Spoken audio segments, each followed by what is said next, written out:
Assalamualaikum warahmatullahi wabarakatuh. Pada kesempatan kali ini, channel Prediksi Fisika akan melanjutkan pembahasan untuk soal TPM kedua Kota Yogyakarta. Sebelumnya sudah saya bahas 15 soal fisika yang ada di soal literasi sains. Nah, pada video kali ini adalah bagian terakhir pembahasan TPM kedua literasi sains Kota Yogyakarta. Nah, untuk itu karena ini bagian terakhir, ayo ditonton ya. Di-share ke teman-temannya juga supaya menonton channel Prediksi Fisika. Oke, langsung saja ya. Nah, pada nomor 31 ini ada proses pembuatan magnet. Nah, proses pembuatan magnet itu ada 3 cara. Dengan cara digosok, dengan cara elektromagnet, sama dengan cara diinduksi. Nah, di sini ada Afnan menggosok beberapa magnet dengan cara seperti itu. Nah, yang pertama ada batang AB digosok dengan magnet. Nah, di sini ya penggosokannya dengan menggunakan kutub utara dimulai dari A. Nah, karena dengan prinsip menggosok tadi, maka A nanti akan menjadi utara, sedangkan B-nya menjadi selatan. Gitu ya, sesuai dengan contohnya tadi. Ini menggosoknya dengan selatan, nah maka ujung yang pertama kali digosok menjadi sama. Nah, berikutnya ada penjelasan di bawahnya. Setelah diinteraksikan, Q menolak W, R dan V tarik menarik dengan X. Nah, terus Z didekatkan dengan B akan tarik menarik. Nah, dari sini maka nanti kita bisa menentukan utara dan selatan dari empat logam lainnya. Nah, Z-nya didekatkan dengan B tarik menarik. Nah, B-nya selatan, maka karena tarik menarik itu apa? Lawan jenis. Nah, maka Z-nya jadi utara. Nah, jadi J-nya ini jadi utara, otomatis X-nya selatan. Nah, habis itu apa? R dan V tarik menarik dengan X. Otomatis apa? Karena tarik menarik R dan V itu tarik menarik dengan X. Berarti R dan V lawannya. Berarti R-nya utara, V-nya juga utara. Otomatis ini W-nya selatan, T-nya selatan. Terakhir, Q-nya menolak W. Q menolak W. Nah, karena Q dan W itu menolak, berarti sejenis. Berarti Q-nya selatan ya. Terus P-nya utara. Gitu ya. Nah, dari gambar itu langsung kita lanjutkan ke berikutnya. Ada 4 percobaan, mana yang benar gitu ya. Nah, percobaan pertama tadi kita lihat dulu R dan T. R dan T, R-nya utara, S-nya selatan. Nanti ini R-nya utara, T-nya selatan. Nah, kita buktikan apakah dengan cara ini juga menghasilkan seperti itu. Nah, kita buktikan di sini ya. Nah, di sini kan gosoknya ini searah ya ini ya. Kan searah kan? Nah, searah. Nah, searah terus ini dimulai dari T. Otomatis T ini juga menjadi selatan. Sedangkan yang R-nya jadi utara. R-nya jadi utara. Nah, dari sini maka Pak ini sudah benar ya. Jadi percobaan 1 sudah benar. Terus percobaan 2. Di sini kita buktikan tadi Y dan X. Y-nya tadi utara, ini J-nya utara. Kita buktikan X-nya selatan. Apakah benar dengan elektromagnetik seperti itu? Kita pakai yang warna biru. Nah, ini ya, ini ke kiri. Nah, pakai elektromagnetik itu keluar arus tuh keluar dari kutub positif yang panjang. Nanti ini jadi ke atas, ya, ke atas, ke atas, ke atas. Nah, tinggal kita pakai kaidah tangan kanan. Nah, karena pakai kaidah tangan kanan ya seperti contoh di atas tadi ya. Nah, seperti ini kaidah tangan kanannya. Nah, maka Y-nya ini jadi utara, terus X-nya jadi selatan. Nah, ini sudah sesuai, sudah benar. Lanjut yang percobaan ketiga. Nah, ini Q dan P. Nah, Q-nya tadi itu selatan, P-nya utara. Q-nya selatan, P-nya utara. Nah, dari sini kita buktikan yang elektromagnetnya juga. Berarti ini ke kiri ya. Ini ke kiri atas, ini jadinya ke bawah. Nah, karena ke bawah, maka pakai kaidah tangan kanan, maka utaranya adalah yang P. Nah, maka ini utara, ini selatan. Nah, dari sini maka Pak ini benar juga. Nomor 3 benar. Terus yang nomor 4. V dan W. V-nya utara, W-nya selatan. Ini utara, ini selatan dari yang merah ya. Ini utara, ini selatan. Nah, ini ketemu dengan selatan dan utara. Ini jelas salah. Karena ini apa? Harusnya kalau ini kan tarik menarik harusnya. Kalau diinduksi kan harusnya saling berlawanan. Maka ini salah. Nah, maka dari sini kita tahu jawabannya apa? 1, 2 dan 3. Nah, maka dari pernyataan itu jawabannya ada double, yaitu yang A benar 1 dan 2, terus yang C juga benar, 2 dan 3. Nah, maka menurut saya ini jawabannya ada 2, yaitu A dan C. Lanjut nomor 32. Nah, 32 ini berkaitan sama namanya trafo. Nah, ini tentang trafo ya. Tentang trafo. Nah, trafo ini untuk menentukan ya pengecasan. Nah, di sini diketahui bagian adaptornya itu memberikan masukan 12 volt. Terus lilitan primernya adalah 24. Nah, sedangkan untuk ngecasnya tadi butuh 9 volt. Nah, maka jumlah lilitannya berapa? Nah, kita ingat ya, persamaan trafo itu adalah ini. Jadi V primer, tegangan primer dibagi dengan tegangan sekunder sama dengan apa? Jumlah lilitan primer dibagi dengan jumlah lilitan primer dibagi dengan jumlah lilitan sekunder. Nah, rumusnya seperti ini ya.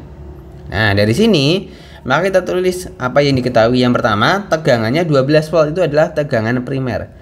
Nah, VP-nya 12 volt. Terus N primernya ya, N primernya.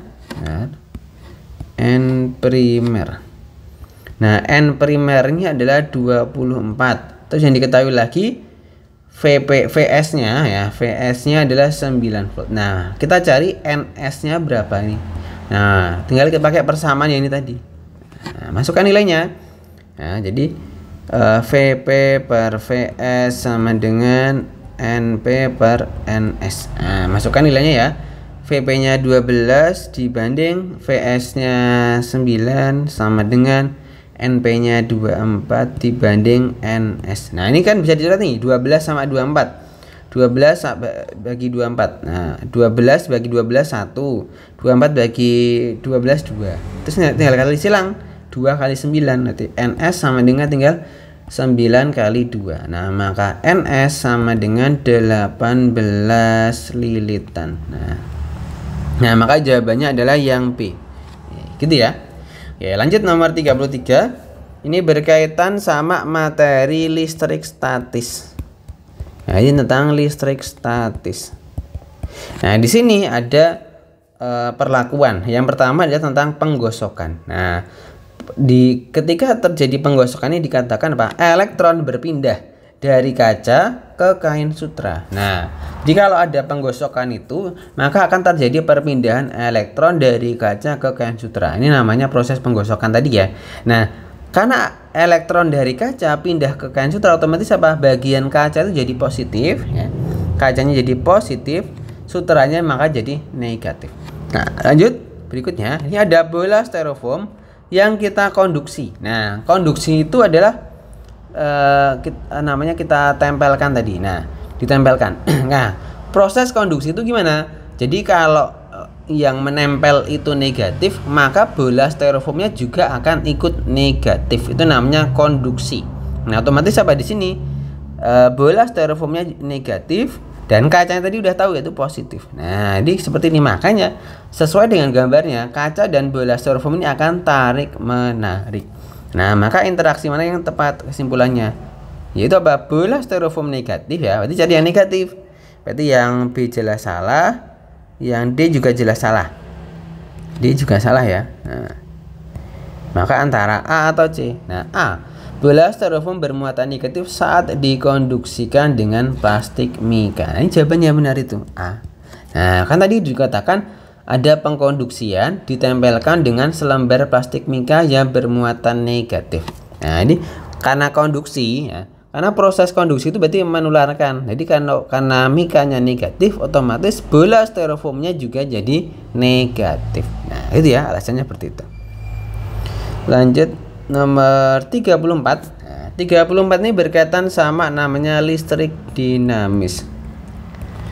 Nah, tentang listrik dinamis.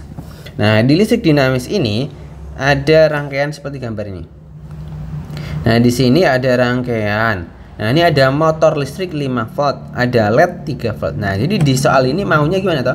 Maunya tuh gini, motor listrik itu kita pasang di rangkaian antara A atau AB, CD, EF, GH, mana yang sesuai dengan tegangannya. Jadi kita cari ya tegangan AB atau CD atau EF atau GH yang nilainya Kalau untuk motor listrik itu 5 volt atau mendekati 5 volt, sedangkan yang LED itu adalah 3 volt. Nah, dari sini ya, dari rangkaian ini maka perlu kita cari dulu hambatan totalnya berapa. Nah, yang pertama apa? Ini 200 ya sama 300 ini kita paralelkan. Nah, cara memparalelkan gimana ini? Tinggal R paralel sama dengan hasil kali dibagi hasil jumlah. Nah, jadi 200 dikali 300 dibagi ini 200 tambah 300. Hasilnya berapa ini? Jadinya 600 ya, 60.000 dibagi 500. Nanti hasilnya adalah 120 ohm. Nah, setelah itu apa? Nah, seri dengan 180 dan seri dengan 200. Maka apa? Jumlahkan biasa. Maka R totalnya jadi 180 tambah 120 tambah 200. Nah, maka hasilnya adalah 500 ohm. Nah, terus habis itu apa? Kita mau mencari arus ini, arus totalnya. Nah, I totalnya berapa? Nah, I total itu caranya tinggal I total itu sama dengan V-nya dibagi dengan R total. Nah, V-nya tadi kan udah tahu nih. Ini V-nya 12 dibagi dengan 500. Hasilnya adalah 0,024. Nah, ampere. Nah, setelah itu apa? Baru kita cari satu-satu tegangan di AB berapa, tegangan di CD berapa, EF berapa, GH berapa yang nantinya sesuai dengan motor listrik dan LED. Jadi kita sesuaikan dengan motor listrik dan LED tadi. Nah, oke, yang pertama kita mencari tegangan dulu di VAB. Nah, tinggal VAB sama dengan apa? Tinggal tadi arus totalnya ya, I totalnya. Nah, kita kalikan dengan RAB. Nah, RAB. Nah, I totalnya berapa? Tadi 0,024. Nah, RAB-nya 180. Kita kalikan 0,024 dikalikan 180. Hasilnya adalah berapa? 4,32. Nah, ini 4,32 volt. Nah, lanjut. Habis itu kita ngitung yang VGH dulu ya. Nah, VGH. Ini VGH sama dengan apa? Tinggal arus total dikalikan dengan RGH. Kenapa seperti itu ya? Karena kan pada titik AB ini kan dilewati arus totalnya. Kan yang lewati kan arus total. Nah, makanya pakai itu. Nah, I totalnya 0,024 dikali RGH-nya 200. Nah, hasilnya berapa? Nah, kita kalikan 0,024 dikalikan 200. Kan hasilnya adalah 4,8. Nah, 4,8. Nah, 4,8 ini kita dekati dengan nilai 5 volt ini tadi. Nah, hasilnya 5 volt tadi. Nah, berarti apa? 5 volt tadi miliknya motor listrik.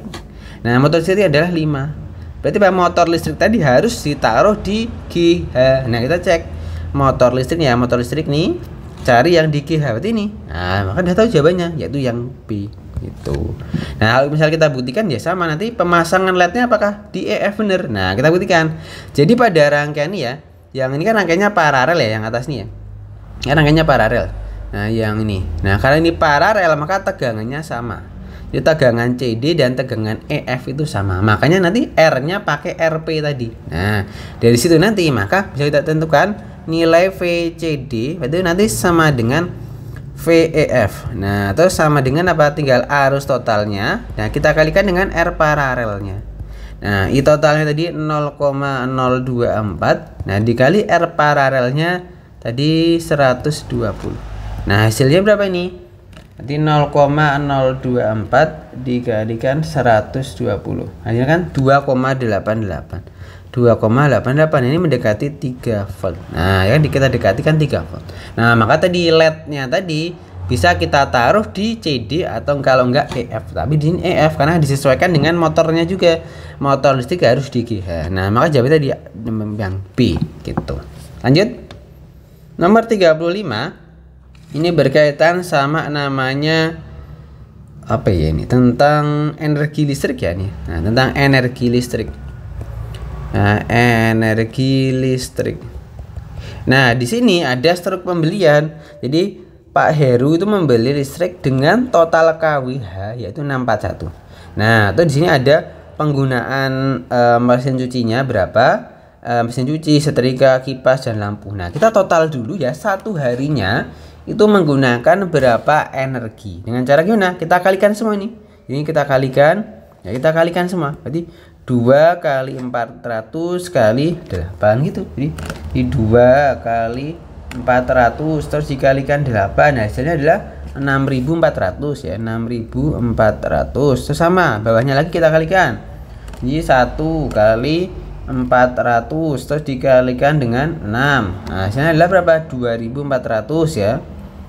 2.400. Bawahnya lagi tinggal 3 kali 50 kali 12, tinggal kita kalikan 1.800. Terus terakhir jadi tinggal 5 kali 20 kali 14 itu 1.400.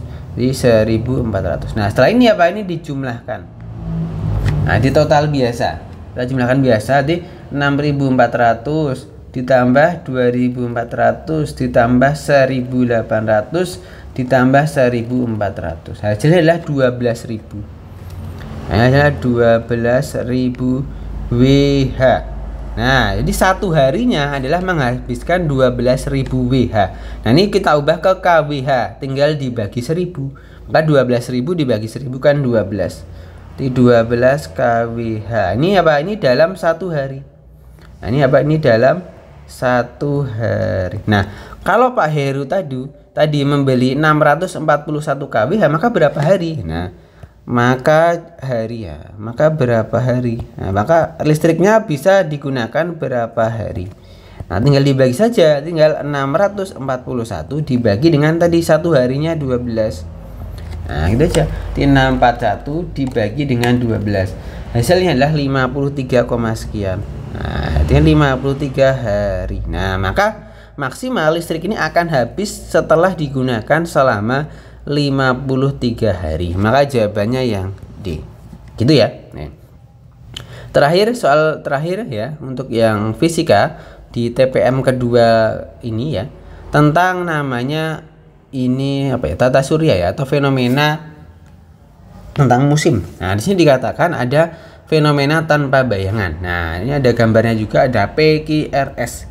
Nah, dari sini kita disuruh menentukan ya, fenomena tanpa bayangan saat apa ini? Saat musim gugur di utara. Nah, kita mau menanyakan posisinya bagian mana? Bagian P atau Q atau R atau S. Nah, dengan cara gimana kita menentukan dulu ya, kita baca bagian atasnya.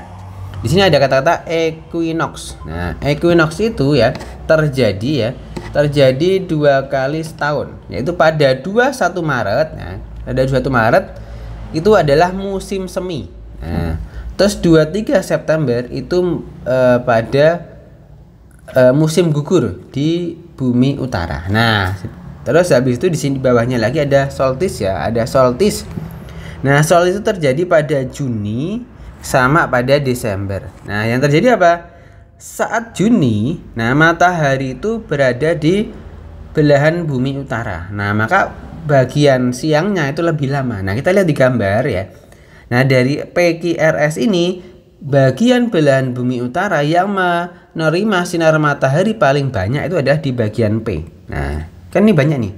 Lebih banyak nih ya. Ini lebih banyak nih terkena sinar mataharinya. Nah, oleh karena itu P ini berarti berada pada bulan Juni. Nah, ini Juni situ. Berarti P itu Juni. Nah, satu lanjut bagian Desember, solstice Desember ini nanti ya dibalik, maka yang selatan ya, yang selatan itu jadi siangnya jadi lama. Nah, siangnya terpanjang. Berarti apa di sini? Bagian R ini kan ini ya, selatan, kutub selatannya kan terkena sinar matahari paling banyak, otomatis siangnya jadi panjang. Nah, otomatis R ini adalah Desember. Nah, terus ini arahnya ya, anak panahnya kan muternya gini ya. Ini kan muternya ke sana nih. Nah, itu muternya. Maka kita lanjutkan. Berarti setelah Desember kan ke S. Nah, S itu nanti antara apa dulu? Antara Maret atau September dulu. Berarti apa? Maret dulu ya. Berarti yang S ini Maret.